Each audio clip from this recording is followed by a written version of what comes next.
The main source of postmodern evidence we have about the crime committed to Jesus Christ is the Turin Shroud, or the Shroud of Turin. The other evidence is the scripture. In the shroud, there is a lot of evidence, some of them already discovered by science, such as Fanti and Marinelli, through a computerized analysis measuring the level of luminance and the distance between the body and the fabric.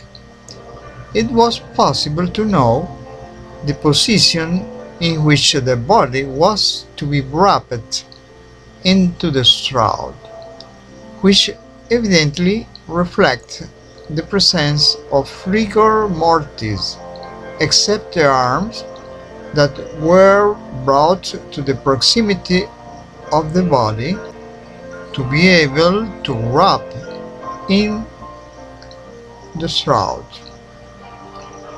The height of the man was also calculated, 175 plus or minus 2 centimeters. Here I, Nahum Lanza, am going to dedicate to analyze the aspect of the syndon in relation to the spear that pierced the right side of the victim. As we can see in the image of the front of the canvas is a wound on the right side of the man. The image was inverted for a better understanding of what I am going to relate, because the image of that wound is that old image and sculpture of the Lord presented. By analyzing the wound, we can see that it lies between the middle clavicular line and the external clavicular line at the level of the fifth right intercostal space. It has the shape of a cruciate oval, and when measuring it longitudinally, we will obtain a quantity of 4.6 centimeters and transversally 1.3 centimeters. As we know, the image of the cloth is a product of radiation emitted vertically by the body of the man in the time of the resurrection, which is that actually the wound in the body was something more than 5 centimeters. This spear that pierced the man corresponds to a relic of the spear represented in the image of the left side of the screen. Now the question: did the spear pierce the man? Let us analyze the fabric in this posterior image, and on the left side of the thorax, analyzing the mark present, we see that most correspond to the bruises by the flagrum, the Roman whip used in the Passion of Jesus. But we observe one of the stand out for its different characteristics. It is a wound that does not correspond to those produced by the flagrum. It's a thin wound in the form of a spindle of fusiform, also with a somewhat rounded tip, seeing that in that part of the spear did not cut well because the lack of the sharpness in that part, and only pushes the skin, which measures 3.06 centimeters lengthwise and transversally 0.36 centimeters. We can also observe that the wound is located in the interscapulovertebral space at the level of the 6th left intercostal space. And again, we see that it coincides with the tip of the spear of the image. The man was pierced. Analyzing the trajectory of the spear, we see that if the body were erect in an upright position and the spear penetrating perpendicularly, entering through the 5th intercostal space, it would come out through by the 7th intercostal space. And if we incline the spear entering through the same space, it would come out through by the 3rd or 4th intercostal space. We can also see that the anterior intercostal space are lower than the posterior intercostal space due to the inclination of the ribs. There is another evidence, a drop of blood.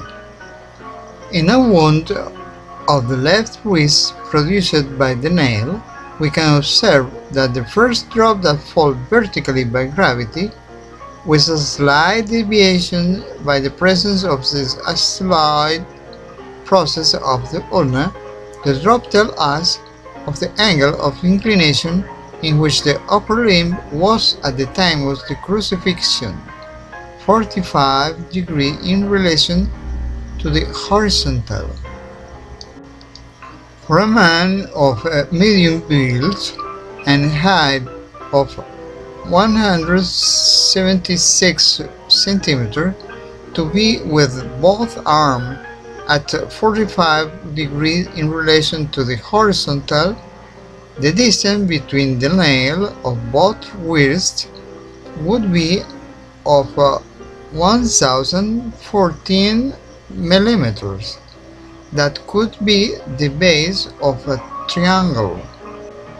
The patibulum of part horizontal of the cross, being the other side of the triangle, the arms.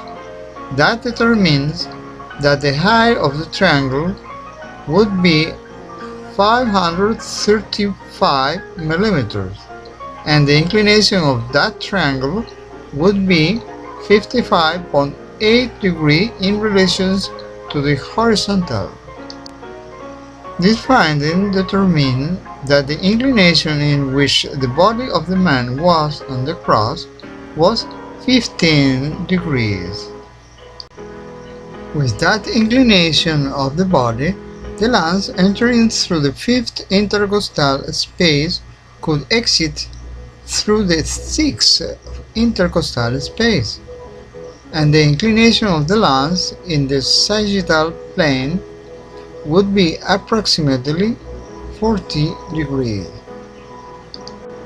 Specifying measures, the inclination of the spear at the moment of transferring the man was 40.5 degrees in sagittal plane, 40 degrees in frontal or coronal plane, and 46.5 degrees in the transversal or axial plane. The direction of the lance was from front to back, from bottom to top, and from right to left. Also, the distance traversed from skin to skin was 268.4 millimeters. In thoracic cavity 190 millimeters. And to produce a penetrating wound of magnitude 5 cm in the entrance wall and 3.6 cm in the exit wall should have been a spearhead with a shape coincident with those exposed in this video and a length of 373.5.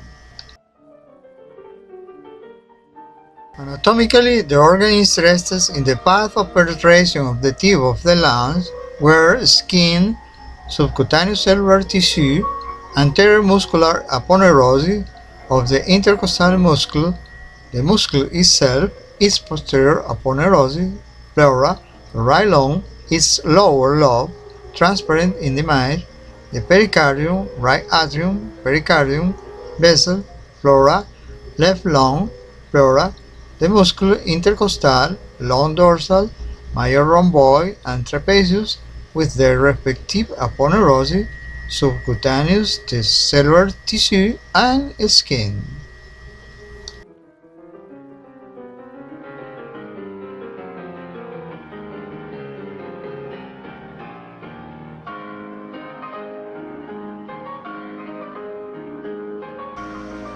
It can also be determined from the previous data that the distance between the ground surface and the patibulum was 2,228 millimeters, and the distance between the ground surface and the right foot of the man of the cross was 463 millimeters. In addition, the distance between the body of Longinus and the body of Jesus at the moment of penetration of the spear was of approximately 1,000 millimeters. This is what Longinus' spear said.